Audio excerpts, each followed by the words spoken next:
Hello बच्चों, let us read this question. So the question says a lead ball and a snowball of identical radii are released from a certain height in vacuum. तो एक lead का ball और एक snow का ball दोनों को जो कि बिल्कुल आइडेंटिकल है यानी कि दोनों का रेडियस सेम है, दोनों को रिलीज किया गया एक साथ सेम हाइट से वैक्यूम में जहाँ पे कोई एयर या भी किसी भी तरह का मीडियम नहीं है. The time taken by both of them to reach the ground will be. तो दोनों को ग्राउंड तक रीच करने के लिए जो टाइम टेकन होगा वो कितना होगा. तो इस क्वेश्चन को सॉल्व करने के लिए हमारा जो की कॉन्सेप्ट है वो जान लेते हैं.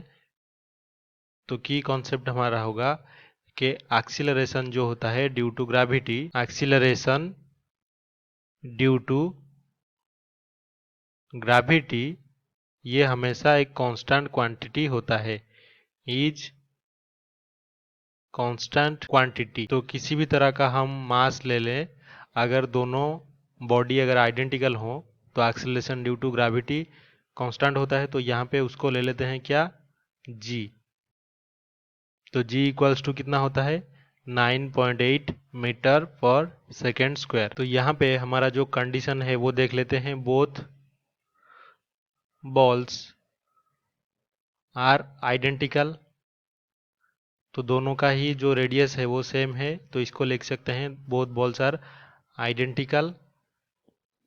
और क्या है, both are released from same height.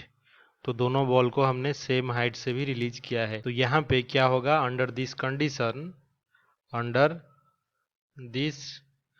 Condition both balls will take exact same time to reach the ground. तो यहाँ पे जो पहला ऑप्शन है एग्जैक्टली इक्वल, तो एग्जैक्टली इक्वल टाइम ले रहे हैं दोनों, तो ये सही होगा. ऑप्शन बी क्या है, अनइक्वल, यानी कि दोनों इक्वल नहीं होंगे, ऐसा तो नहीं है, ये गलत हो जाएगा.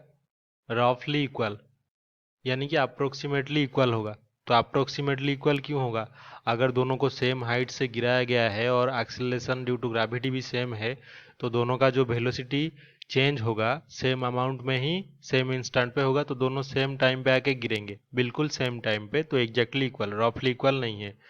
ऑप्शन डी क्या है, in ratio of density of lead and slow. तो इस रेशियो के साथ टाइम डिपेंड करेगा डेंसिटी के रेशियो के साथ.